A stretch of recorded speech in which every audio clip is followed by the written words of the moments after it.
Welcome, everyone. My name is, and I am the Clapp Family Director for Public Programs at the Herbert T. Katz Center for Advanced Judaic Studies at the University of Pennsylvania. If you're not familiar with us, we are a research institute devoted to the study of Jewish culture and civilization at the postdoctoral level based at Penn. I'm very pleased to be your host for the next hour for a panel discussion of American Jewish experiences of and responses to the two pandemics of AIDS and COVID-19. As many of you know, tomorrow, December 1st, is World AIDS Day, an international day dedicated to raising awareness of AIDS and marking the loss of those who have died of the disease. As we at the Katz Center put together a program to look back at how American Jews and Jewish communities responded to AIDS, we felt that it would be fitting to connect the conversation to the crisis unfolding around us now, and think also about the effect of COVID-19 on individuals and communities in our own time. Although they differ in many ways, of course, in both crises, individuals and leaders have had to face tragic rates of illness and mortality, collective fears, confusion around medical information, including contagion prevention and treatment, disruption of regular activities, and the real need for meaningful spiritual and practical response. One particular issue has, of course, dominated public discussion of Jewish responses to COVID, that of sharp disagreement over regulations barring in-person gatherings and religious services. It's our hope that the conversation today can broaden a little bit our vision of how COVID is playing out in Jewish contexts, bringing the insights of anthropology and gender studies and history to the table, as well as a comparative lens that might highlight new and less recognized dimensions of what we're all going through. So the mashup of the two pandemics might be approached in terms of then and now, but it's of course crucial to remember that AIDS continues to spread throughout the world and is still an active concern for public health, private behavior, communal affairs, and pastoral care. Likewise, it's easy to forget as we react in the moment to evolving and emergent challenges that we're likely to feel the effects of COVID for a long time to come. With that in mind, let's get started. We have a great lineup of 3 scholars and a practitioner, Dr. Elazar Ben Lulu, Dr. Gregg Drinkwater, Dr. Vanessa Ochs, and Rabbi Mike Moskowitz. Unfortunately, Michelle Chesner was not able to be with us today as planned. So we'll proceed as follows. I'll just briefly introduce each speaker individually. They'll speak for less than 10 minutes each, and then we'll come together again as a whole panel for a Q&A session that I'll moderate. You, the audience, can submit questions for the Q&A using the Q&A feature at the bottom of your screen, and you can feel free to submit them at any time during the hour. All right, so our first speaker is Dr. Elazar Ben Lulu, a fellow at the Katz Center this year, participating in our cohort looking at the theme of America's Jewish questions. He is an anthropologist of religion and gender with particular interest in the intersection of LGBTQ identities and Judaism, working on American and Israeli Reform Jewish life cycle rituals. He comes to us from the Ben Gurion University of the Negev, where he's a member of the Azrieli Center for Israel Studies at the Ben Gurion Research Institute for the Study of Israel and Zionism. Elazar, please. Yeah, thank you so much, Anne, and thank you everyone for your participation. I would love to share my presentation, PowerPoint, just a minute. So my presentation is based on my article, which is published in the Journal of Modern Jewish Studies, and it's actually based on my archive work in American Jewish Archive in Cincinnati Hebrew Union College in the summer of 2018. For me as anthropologist, it was weird experience because I'm not a historian, I'm an anthropologist, and my dynamic with the congregants it's a present, it's in the present moment, it's not in the past. So for me, it was a wonderful experience to visit it in the archive and to understand how the Reformed Jewish congregation dealt with the HIV, with AIDS in the 18th. And That's moment, in this moment, I would like to appreciate again American Jewish Archive team, Professor Dana Herman and Gary Zola, for the opportunity to expose to all of these materials. So when we talk about the Reformed Jewish community and the intersection of Reformed Jewish community with issues like sexuality and gender, we should mention the 16 as a point that invite us to think about how a LGBTQ community, LGBTQ people have become involved in Reformed Jewish practices and communities. And this moment of intersection between LGBTQ people and Reformed Jewish communities, it's based on the Reformed liberal theology that centralized the single in the center and recognize in gender experiences and gender and sexual identities. So when the HIV spread in the 80s, it was a dilemma how to deal with this situation. On one hand, there is an option to avoid, to ignore, or in other cases, to blame the LGBTQ community, particularly homosexual gay men, in the disease. I mean, some Orthodox communities argued that the HIV, the AIDS, that the sin of it's a punishment from God. It's a sin for homosexuality. But on the other hand, the Reform communities understand that that's an opportunity to create the community as a safe space for people with HIV and their families. So this anomaly, this situation that people don't know how to deal with the disease, has become more than an obstacle. It had become as an advantage because it invites people to think about creative ways to deal with the disease and to think about spiritual and religious responses to HIV.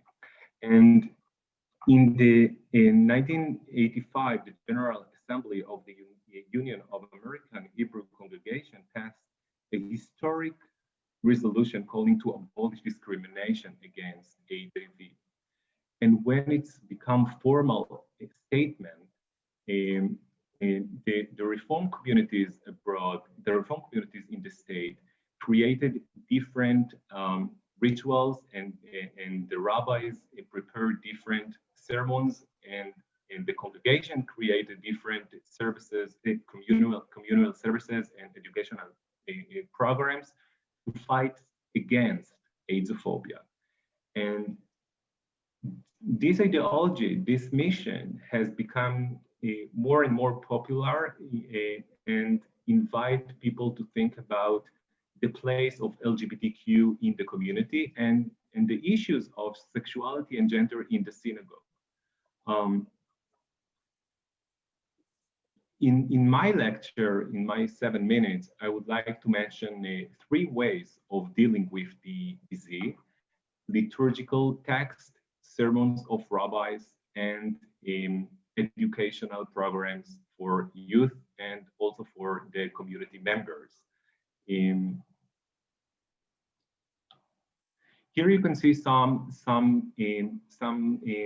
papers from the archives which express the dialogue, how rabbis in Reform congregation, in this case, Sha'ar HaZahav in San Francisco, and other places in North America, deal with the disease and try to engage with communicate regarding how to create different liturgical texts and think about the community as a place to provide to people with HIV or AIDS and their families a solution in this time.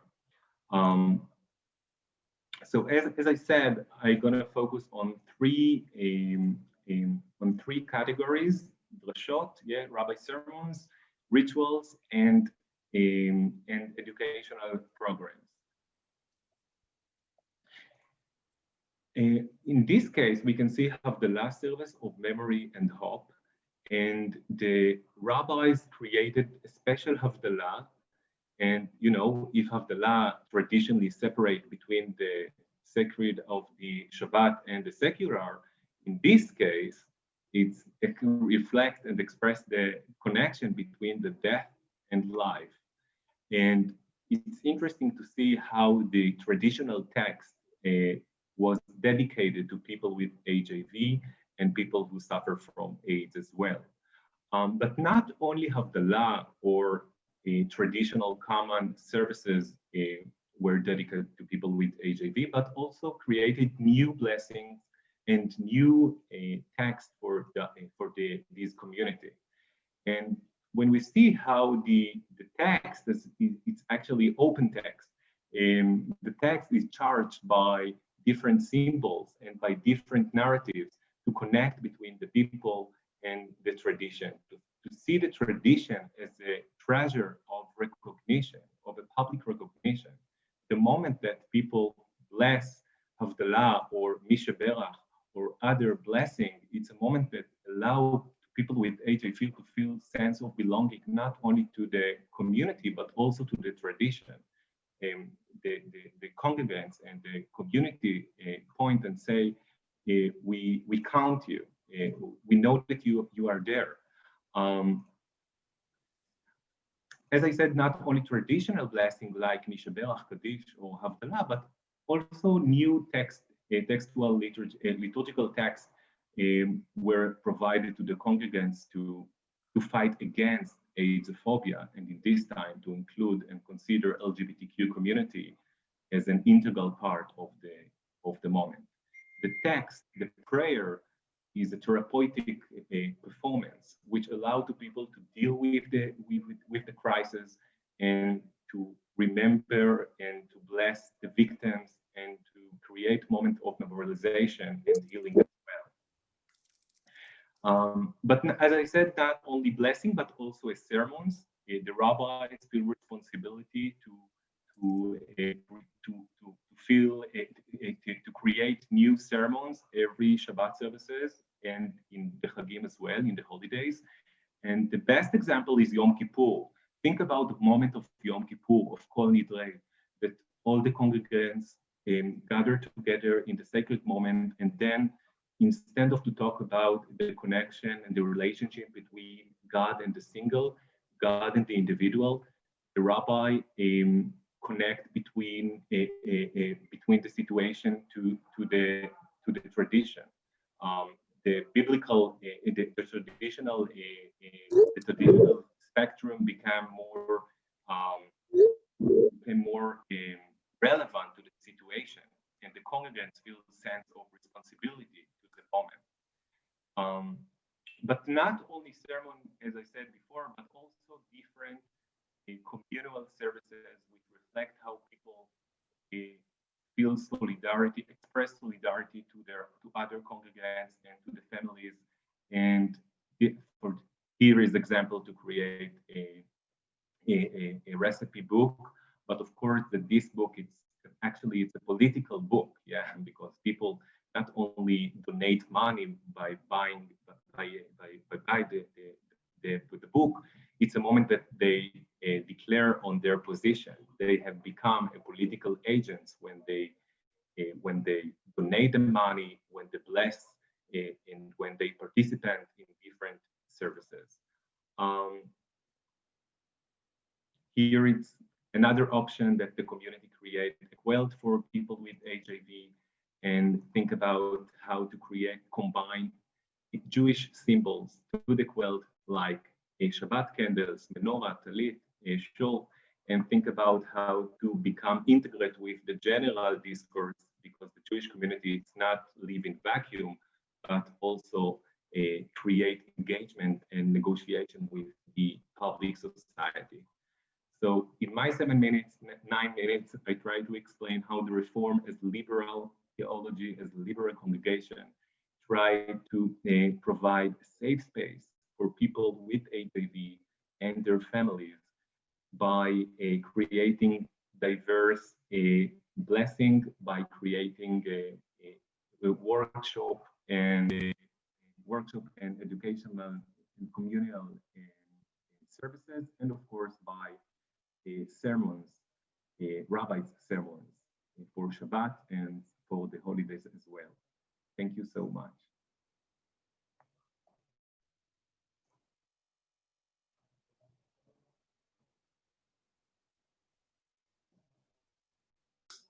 Thank you so much, Elazar. We look forward to talking about that more at the end during the Q&A. I know it's a limited amount of time.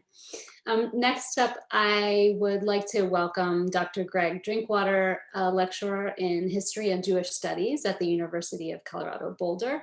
He'll also be the Norman and Cyril Reitman Visiting Scholar at the Bildner Center for the Study of Jewish Life at Rutgers University in 2021.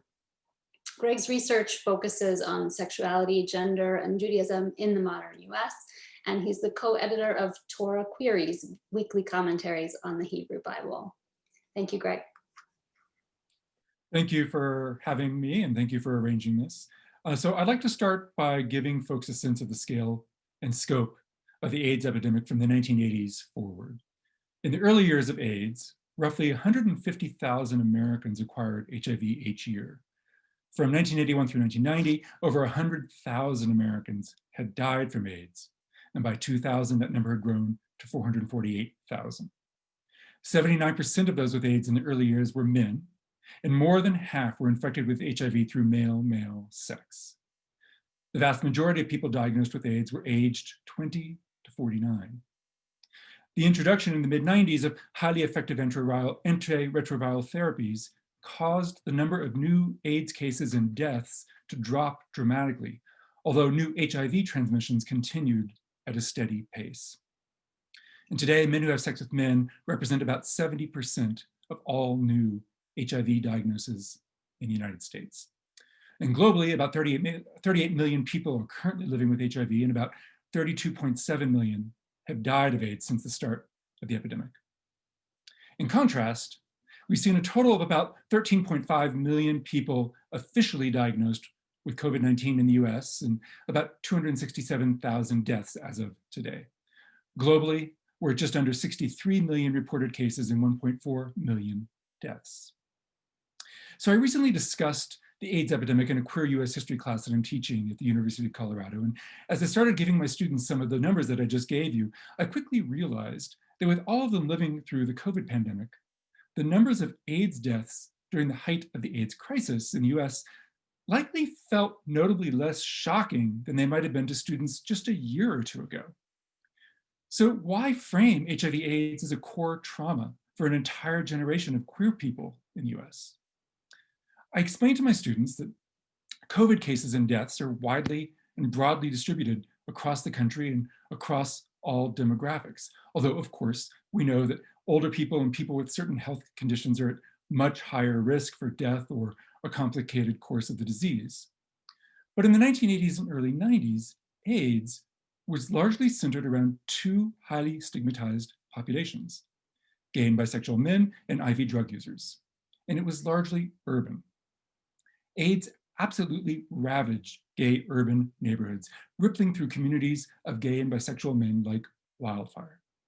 I told them of my own memories of walking the streets of the Castro in the early 1990s, the main gay neighborhood in San Francisco, and seeing men in their 20s and 30s walking with canes, their bodies wasting away, Kaposi sarcoma lesions on their faces, some of them blinded, facing dementia. In San Francisco, which had the highest and densest concentration of AIDS patients in the United States, many gay men lost dozens of friends, lovers, neighbors, many of them killed in the primes of their lives. To give a more concrete sense of the impact of AIDS in the Jewish world, let's consider one synagogue, one that Elazar was already talking about, Congregation Sha'ar Zahav in San Francisco, an LGBT outreach congregation founded in 1977. AIDS eventually claimed the lives of over 80 Sha'ar Zahav members. Likewise, at the gay synagogue in New York, nearly 50% of the gay men who had been active in the synagogue in the 1980s eventually died of the disease. By 1986, Yoel Kahn, Sha'ar Zahav's rabbi, was already providing pastoral support to a new AIDS patient every week, both from within his congregation and far beyond. As Kahn remembered it, Shar Zahav in the 1980s and early 90s had become, quote, the address in the Jewish community on AIDS, not just in the Bay Area, but nationally. It swiftly gained a national profile due to growing media coverage of Rabbi Kahn and the congregation, but also because of the deep involvement of Shar Zahav in the national reform movement with which the congregation affiliated in 1981. People from across the country and across the denominational spectrum regularly reached out to Shar Zahav leaders and to Rabbi Kahn in particular. Rabbi Kahn remembered, quote, that rabbis would call us for help. Unaffiliated Jews would sometimes show up at our door with AIDS, and we got lots of calls from hospitals seeking urgent pastoral support. Local Jewish agencies in San Francisco became models for Jewish communal responses to AIDS. But the parents and brothers and sisters of Jewish people with AIDS rarely lived in San Francisco. These family members of Jewish people with AIDS often had limited access to responsive Jewish AIDS programming, and many were caught in a cycle of stigma. They didn't want to risk telling people in their own communities, so they frequently turned to Jewish leaders in the Bay Area who were addressing AIDS Jewishly, such as those at Shar Zahav, or the AIDS program at San Francisco's Jewish Family and Children's Service Agency. In those years, Shar Zahav was as much an AIDS synagogue as it was a gay synagogue, to use the language that religious studies scholar Len Gerber has applied to a gay church, Metropolitan Community Church, located blocks from Shar Zahav. With this appellation, Gerber highlights the degree to which serving and advocating for its members with AIDS and for the broader community of people with AIDS have become essential to Shar Zahav, or Metropolitan Community Church, as its mission as a gay synagogue. For the first 4 years of the epidemic, outside of gay congregations like Shar Zahav, the Jewish community was largely silent. There was no widespread Jewish communal engagement with AIDS in the US until fall 1985, by which point nearly 13,000 Americans had died.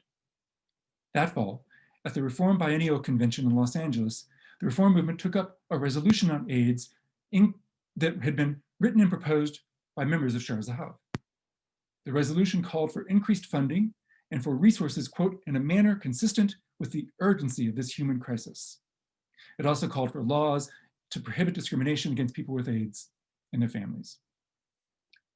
With the support of Rabbi Alexander Schindler of the Reform Movement and lobbying by Shar Zahav members and members of other gay congregations, the resolution passed unanimously.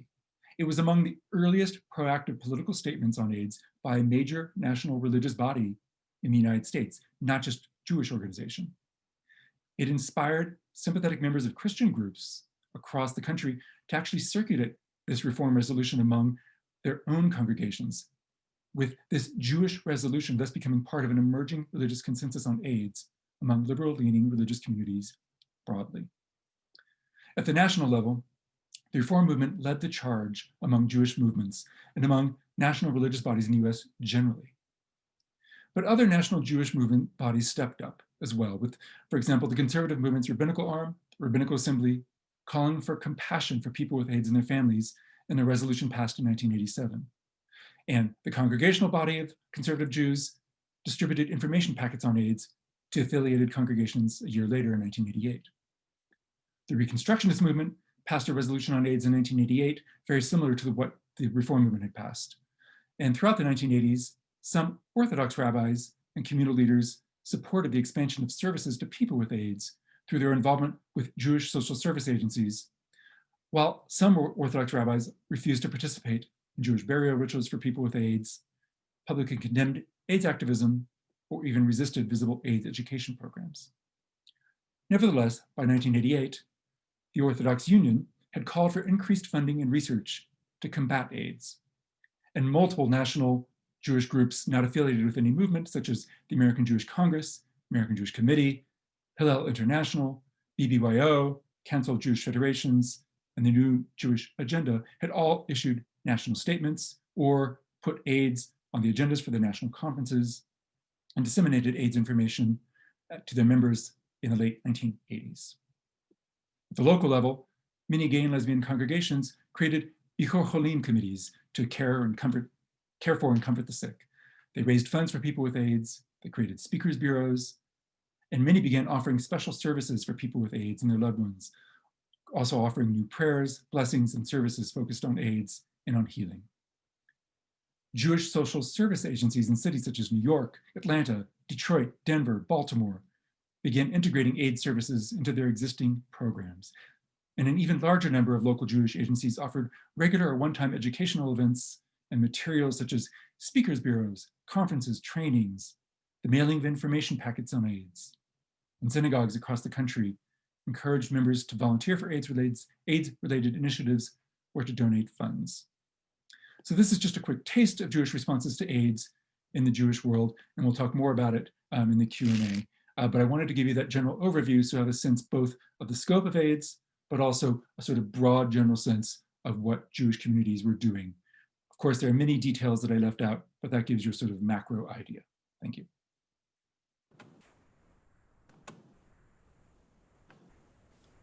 Thank you so much for that, Gregg.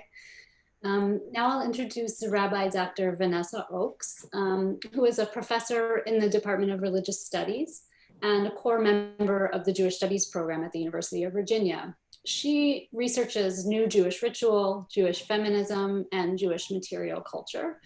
And her widely read and influential books include Inventing Jewish Ritual, her 2004 Sarah Laughed, and most recently a biography of the Passover Haggadah that came out last year. Vanessa. Thank you so much, Anne, for this invitation to speak about religious ritual and ceremony and liturgy during this particular period. Since we spoke, I've been taking enough notes for several volumes of several books. I should say that when we look back at this period, I think we're going to say that this is one of the greatest periods of Jewish ritual and liturgical and communal creativity.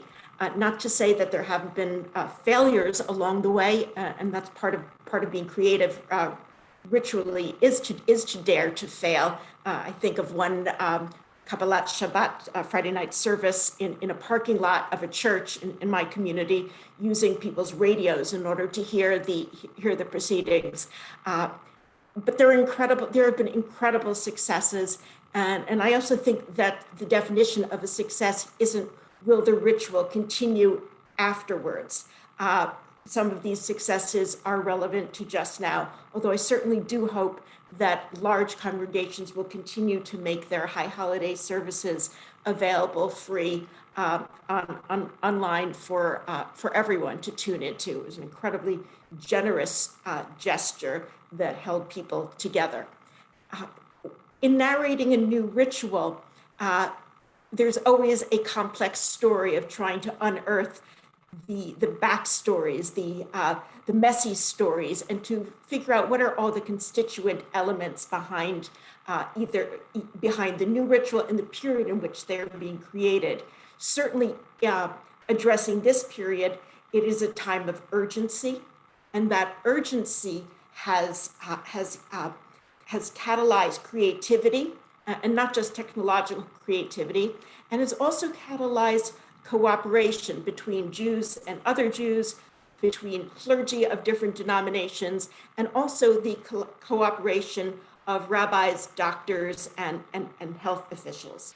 There are also particular Jewish sensibilities, a term that I use to describe not just Jewish laws or Jewish values, but Jewish feelings. One of them that is certainly playing out right now is pikuach nefesh, the responsibility to save a life. And certainly different Jewish communities are understanding this differently.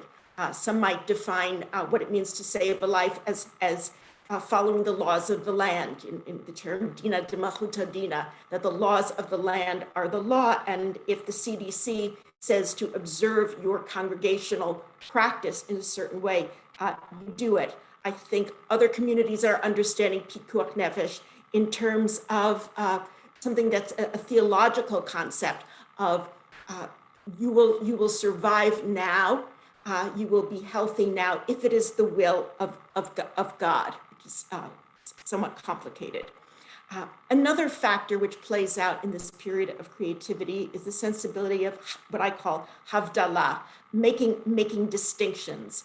And in Jewish communities, certainly across America, there was a great desire to mark events, to mark not just holidays, but rites of passage. And there has been, certainly in this COVID era, profound disappointment when our desires to mark a wedding, a bar mitzvah, when they've been thwarted by the reality of social distancing and the concern about illness. I would say during this period, we all did get a lot better about being disappointed and putting our desires on hold, but it did not take away the desire to mark. And when you look at the Zoom bar and bat mitzvahs across the Jewish world, among Hasidim, Reform, Orthodox, Conservative, Reconstructionists, the entire Jewish world that I'm aware of has found beautiful ways to mark girls and boys coming of age virtually. Ideas came from all over the place. I just raised one idea. The idea of a sukkah drive-through, sukkah being the hut that you have on the holiday of Sukkot. You would think that perhaps liberal Jews came up with this idea of a drive-through sukkah where you take your car, you're under the sukkah for a brief period of time, someone gives you a lulav and an etrog, the holiday implements to shake, and off you go.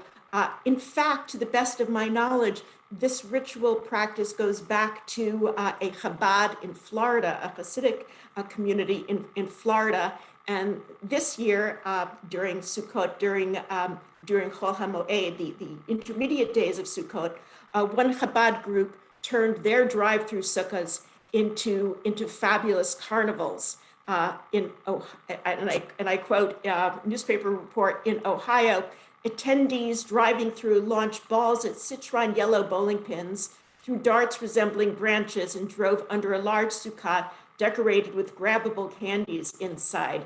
The main idea behind Sukkot is coming together as a community, even during times of difficulty, says the rabbi, who was on the receiving end of shaving cream throws. Another factor, in addition to pikuach nefesh, havdalah, is the term, and I use this term, sha'at hadchak, a time of pressure, a time of urgency, which generally, when it's used technically, refers to finding a less strict law to apply to a situation when there is a crisis. But I would say right now, I would use the term to refer to what's happening in our creativity, which is we are working with unusual speed. And in response to Gregg and Elazar's papers, I think we have to ask, why is there so much speed right now among the Jewish creatives, the rabbis, the communal professionals, the educators, and everyday Jewish people who are creative? Why is it so much stronger? Why is it so much quicker now than during AIDS? And I can only cite what Pope Francis wrote in the Times the other day in an op-ed. He said, the coronavirus may seem special because it affects most of humankind, but it is special only in how visible it is. There are 1,000 other crises just as dire, but we don't see them. And so I would say that seeing something, a crisis, isn't just the crisis that's visible before you, but it's also the one that you're not willing to see. I want to address too how fast. Oops, lost my video there. I want to address too how very quick rabbis were in galvanizing all of their energies, and I want to single out a particular group of rabbis and non-Jewish clergy as well, who back in March 15th created a Facebook page called Spiritual and Communal Responses to COVID-19. I think Rabbi Joshua Lesser was the ringleader there.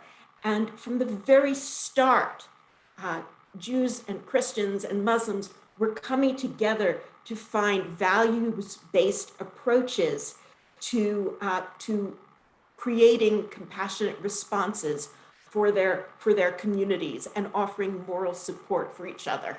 I think that moral support became particularly pressing because we were asking our rabbis and Jewish educators to work incredibly hard, even when they themselves had issues of concern.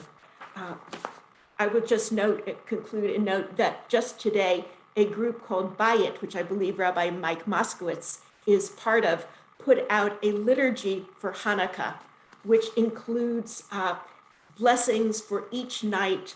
The first night for the healthcare professionals, the second night for the grocery store people, the third night for teachers. So this is, and so forth. This is wondrous. I think it's a moment to be incredibly proud of. Thank you.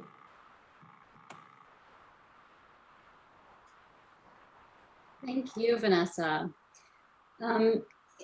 For the last of our panelists, we'll turn now to Rabbi Mike Moskowitz, who you just mentioned.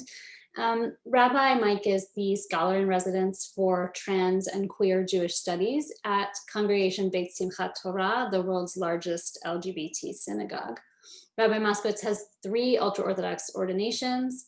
He's a David Hartman Center Fellow, and he's also the author of the book Textual Activism. Good afternoon, and thank you so much for the introduction and the invitation to be here. It's a distinct honor, and it's a privilege to be able to speak about these things. It's a privilege that most in the early 80s did not have, and perhaps the biggest distinction between the two is the awareness that the broader world has and its response. Before it even came to this country, people were preparing, people were talking about it, and there was a level of awareness. And still now, decades later, there still is not a vaccine for AIDS, when within the year we already have multiple vaccines on the horizon. And the simple answer is that it's a function of proximity.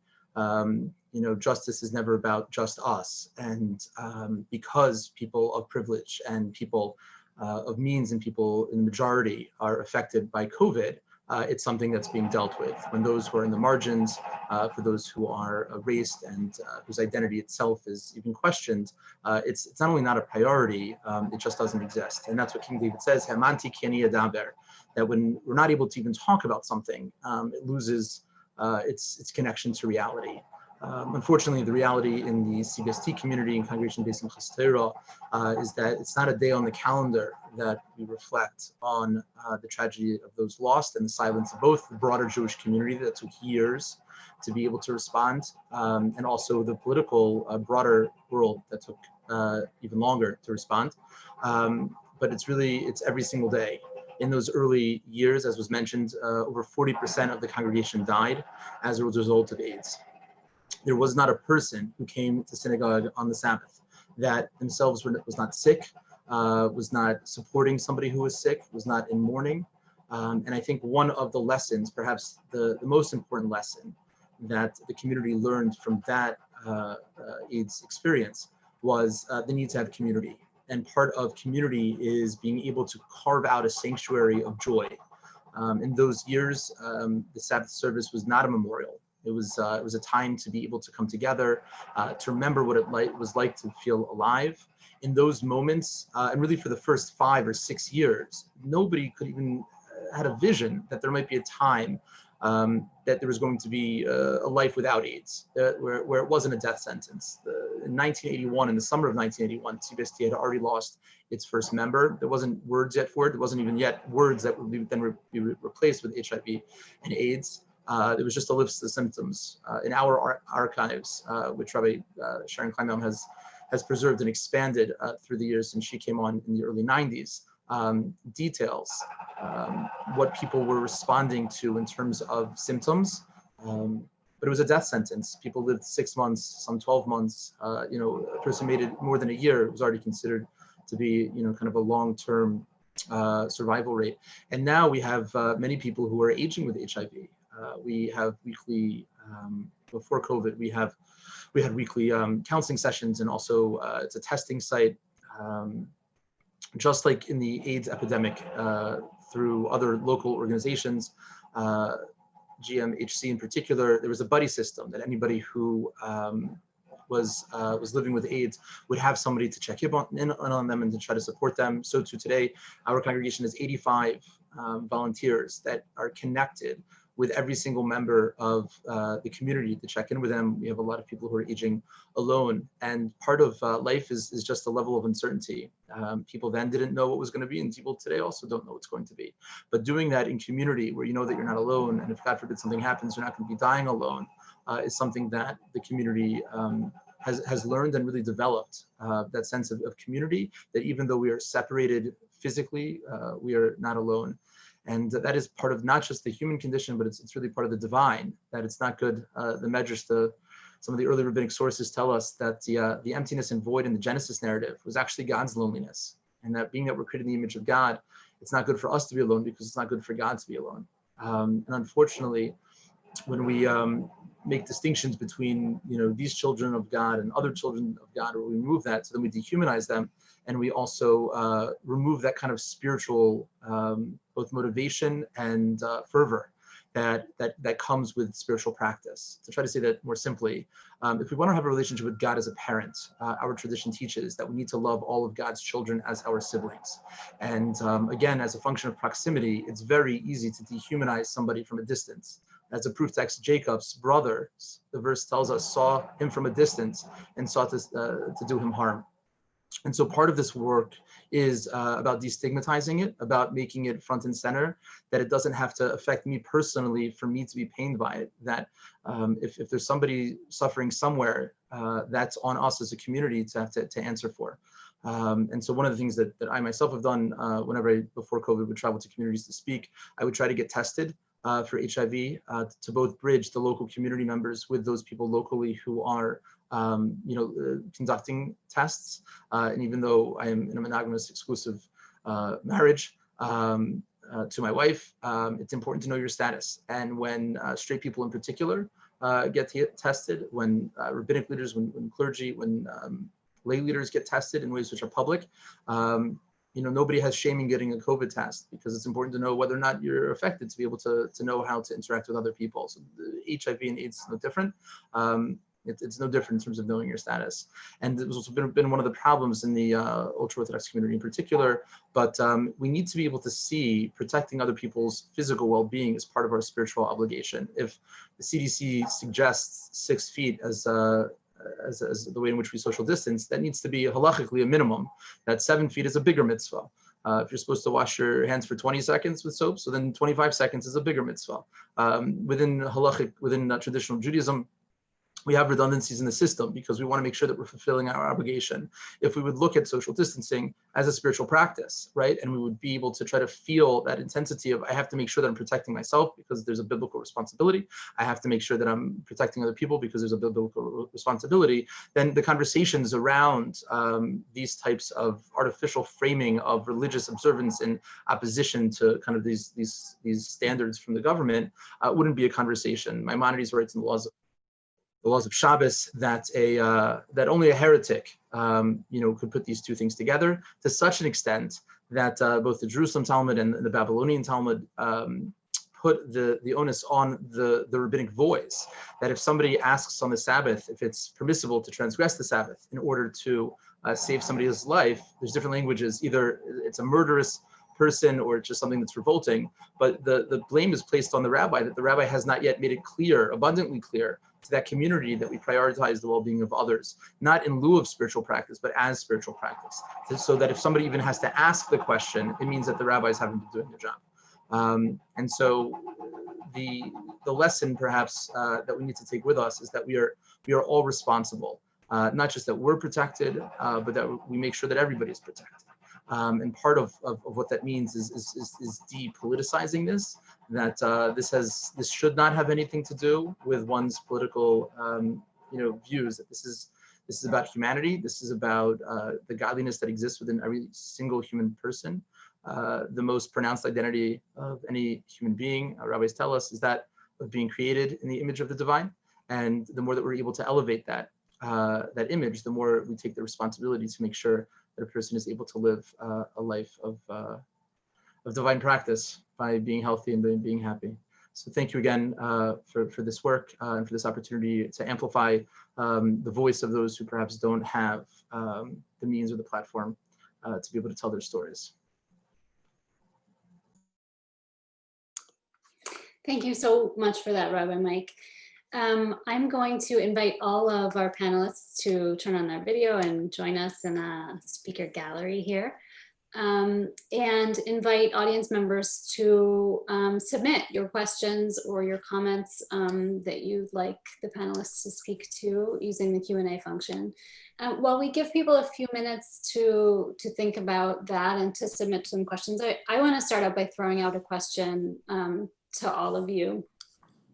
And that is, you may know that there's a project underway right now that's been embraced by several major funders, the Jim Joseph Foundation, Littman Camphor, the Schusterman Foundation, to create a kind of archive, a chronicle of Jewish responses to COVID-19. This is an effort to bring together a lot of resources from a lot of different communities and types of Jews in America, and they're giving some serious thought to who's represented there and how they're represented. It's a really fascinating project. So the question that I want to ask to the people who are, to Elazar and Gregg, who are working in archives from the past, is, using your perspective on that, are there particular things that you would really like to see saved in such an archive? And then I would put the same question to Vanessa and Rabbi Mike as well, in terms of what you're seeing out there among communal responses. Are there things there that you think really ought to make their way into an archive or a chronicle of how things are being dealt with? So maybe if we can start with Gregg, and just, you know, a couple of sentences. Is there something that occurs to you that would be really useful to have saved? Yeah, in my research on HIV/AIDS, you know, the 1980s is there's a much more robust archival record from the 80s and 90s than there is from the 60s and 70s, which is the earlier parts of my research on the history of gay synagogues, and there's very little from those decades. But even from the 80s and 90s, and particularly from the AIDS era, there's surprisingly less material saved than I would have liked. And so the kinds of things that, you know, I'm always excited to find, and I could imagine someone doing research on COVID would be excited to find, are, you know, actual programs from, you know, whether it's a Shabbat event, whether it's a Jewish communal conversation, whether it's an event like this. So, you know, transcripts, recordings, invitations, flyers, those sorts of things. You know, many organizations, for example, put these sorts of things in their own newsletters or on their websites. And in 10, 20 years, those websites are going to be gone. The newsletters were all digital, they're deleted. So finding ways to record those now, ideally with keywords, so that researchers 10, 20, 30 years from now, or, you know, 100 years from now, be able to find these things with ease would be amazing. You know, the hole in my research for AIDS is striking, and I'm hoping that my you know, scholarly children of someday won't have the same problem. Excellent. Elazar, do you want to answer the same question? Yeah, I think, you know, as anthropologists, I focus on the term is the contemporary ethnography, the current ethnography. I mean, the moment that the ethnographer in the field work identifies something or explores something, and he has the contempt on what's really going on. Of course, that historical materials are integral part of our holistic understanding. But as I see the reality today, I think it's opportunity to think, what does it mean, memory? Something from the past, or memory something from the present. If everything today is in double click,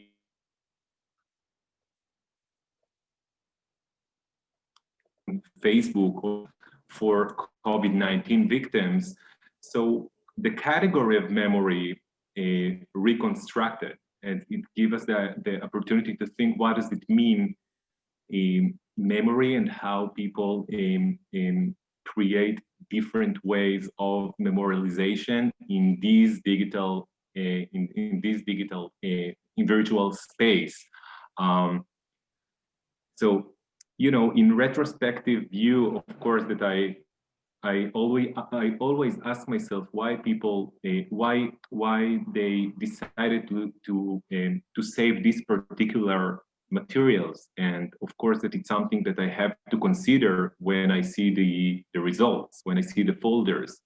That's something that people would like to save. What's the pages that that people decided not to save? So it's interesting always to be criticized with the moment, with the practice of saved documents, and the contemporary situation with the COVID-19 disease invite us, I think, to think about epistemological way to think about what does it mean to remember, what does it mean memory, and how people create different ways and to deal with this anomaly. Great, yeah, it seems that people are, even as they're creating ephemera, they're also working on figuring out ways to memorialize and creating a sense of what the memory is in the moment. So it's hard to capture. Vanessa, Rabbi Mike, do you guys want to address this too? Let me get, there you go. Early in September, I began to rapidly train my students to be ethnographers, my students in Judaism, medicine, and healing, because I was going to send them off to Zoom services, Zoom Yom Kippur services. And it's easy to archive lots of Zoom services, and it's easy to archive the incredible array of teaching opportunities that have emerged. But what's less difficult to collect is the feeling of connection and spiritual, being moved spiritually that these Zoom services provided. And I think it's only through doing ethnography where people are autoethnography, when they are evaluating their own experiences and talking to people, to participants, to clergy as well, about their experiences, that we're going to be able to capture something that's quite extraordinary in this moment, is a stretching of our understanding of what are our spiritual capacities when we come together and pray and meditate, when we come together in silence, when we come together and stand in a virtual shiva with a mourner. That's something that I don't think we ever thought very much about before, but these are new spiritual realities of this era, and I believe they can be and should be chronicled. Thank you. Everybody. Yeah, just a few very quick things. Like Vanessa mentioned, I think the pivoting from kind of a posture of consumption that many in the Jewish world are in the receiving end to that of like creative production, like she mentioned about the quiet folks, and really trying to think about ways to stretch and to expand that reflect the moment. Also, what I think is also interesting to kind of remember is the role of allies in this, that it does model ways, the Hebrew word we often translate as friends, chaver, is really, it's about connectivity, to be mechuber, to attach the resources to those who need it. And here, when it's destigmatized, it's been really, I think, fascinating to watch how efficient and how many people are called, both around Black Lives Matter, issues of allyship for folks who are not of color, for cis folks around, like there's a way here in which it actually models what does it look like for people to stand up for other people. And finally, I think one of the things that that is very similar to the AIDS epidemic is, we have quilts and we have memorial boards, but a life is not a name. And I think one of the struggles is, because so many people have passed away so quickly, how is it that we can still give space to grieve? Because every single day, it's not like the wound is healed. It's a raw, open wound that's not calloused. And so it's painful, and then there are new levels of pain, and then it's exacerbated by how much of this is preventable. And there hasn't yet been the space to process. And I think think also by the AIDS epidemic, there were so many people so quickly that like we were quick to like, you know, categorize it.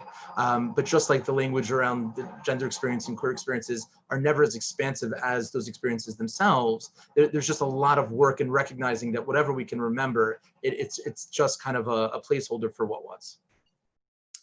Thank you so much, all of you. I think your responses have actually segued sort of from the specific question that I was asking, also to answering a question that an attendee posted, which was, what can we learn from Jewish communal responses to AIDS that can help us communally respond to COVID-19? So you answered the other way around, some of you. What have we learned from COVID that can help us think also about Jewish communal responses to AIDS? I want to ask a question that was posted by an anonymous attendee, specifically to Gregg, asking if you can say a little bit more about how the Jewish community went from silence to leading the way among American religious organizations. What did that transformation look like? Were there activists, persuaders? Was it organic? How did it happen? And are there ways that, you know, again, lessons that we can draw from that to look at the present? Yeah, so absolutely. None of the Jewish communal responses to AIDS were, you know, fated. You know, they weren't just going to happen because they were going to happen. They happened because of specific activists. So for example, you know, I mentioned this reform resolution in fall 1985. Well, it was written by members of a gay synagogue in San Francisco, Shar Zahav, and then brought to the National Reform Movement. And then members of Shar Zahav and of other gay synagogues across the country lobbied for it intensively and persuaded Rabbi Alexander Schindler to speak on its behalf. It thus passed unanimously. Now, it may well have passed anyway, but those congregations and those activists didn't just let that happen. I'll give you another example, is the Havdalah service that Elazar mentioned that happened in New Orleans in 1989 was part of a reform movement biennial happening in New Orleans that year. But that didn't happen in a vacuum. A couple months prior to that, Rabbi Schindler, then the head of the reform movement, Alexander Schindler of blessed memory, had been invited to give a memorial service for people with AIDS at Leo Baeck Temple in Los Angeles. The invitation came from Rabbi Janet Martyr. Janet Martyr had been, until a year or two prior to that, the rabbi of Beth Chaim Hadashim, the gay synagogue in Los Angeles. Through that experience, she had realized the importance of engaging with the AIDS epidemic, the importance of including gay and lesbian people in the Jewish world. And she realized that although the reform movement in 1985 had issued this resolution and had begun putting out pamphlets and other material, they still weren't doing enough. So she cornered Rabbi Schindler at a conference and said, I need you to come to LA. I need to give you a talk. I need you to give a talk, a public address on this topic in a highly visible space. And he agreed. And he made it happen. And more than that, he had an epiphany in prepping for that event, that even though he had seen himself as an ally of gay and lesbian people for, at that point, 20 years, he wasn't as much of an ally as he really realized he was. And so he gave that speech in LA, which then became part of his initiative to promote that at the fall biennial in New Orleans later that year. So anyway, that's just one concrete example of the sorts of on-the-ground activism that broadcast these issues more broadly through the Jewish world. Thank you so much.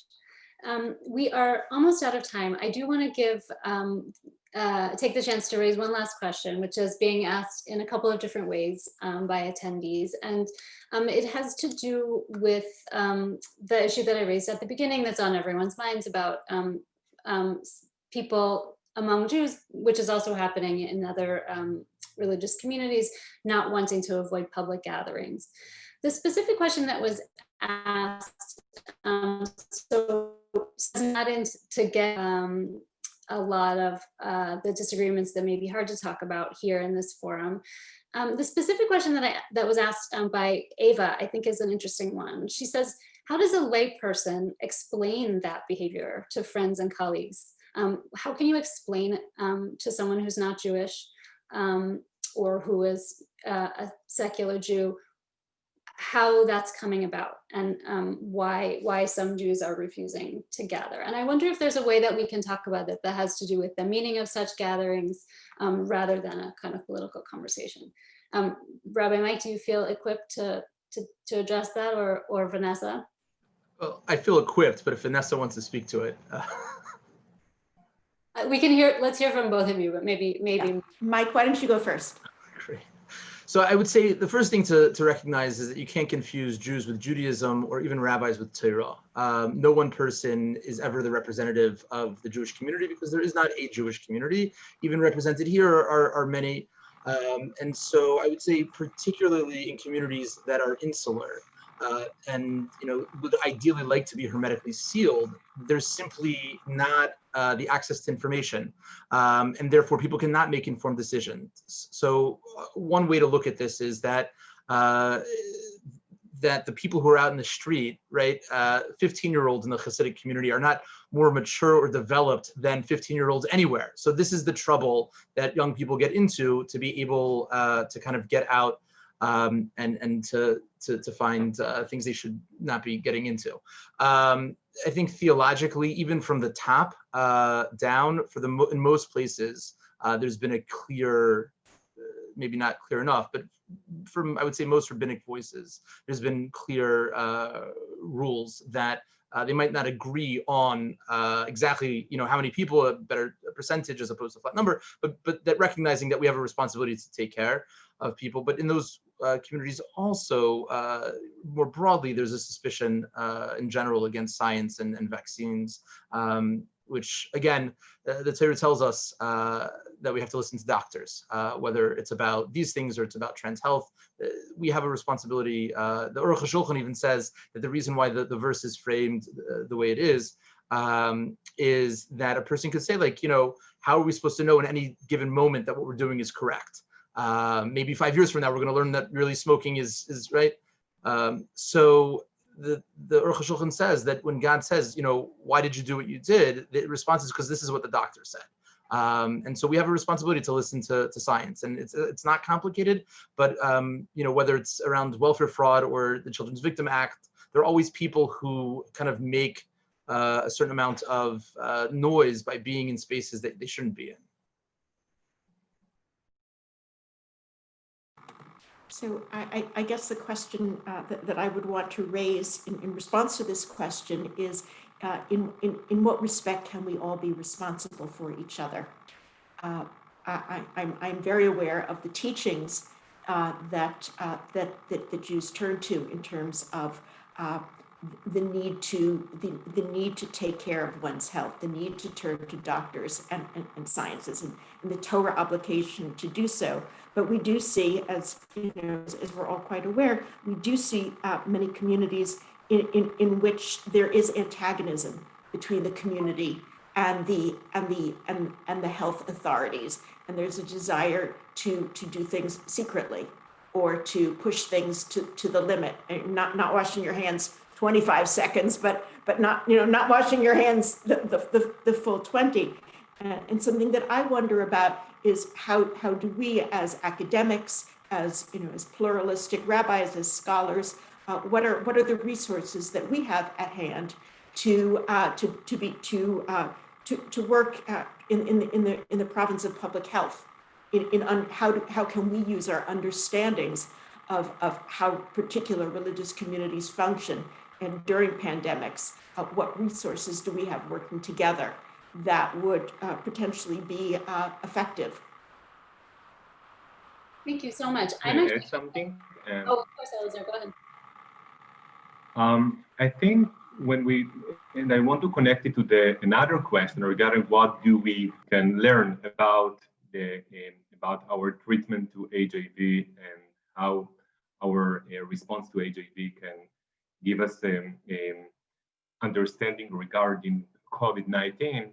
I think that's the fight against the stigma, because as in Israel, for example, the everyday new stigma and the delegitimation against the Orthodox community, against the Palestinian Israeli communities, and instead of to just is to judge these communities.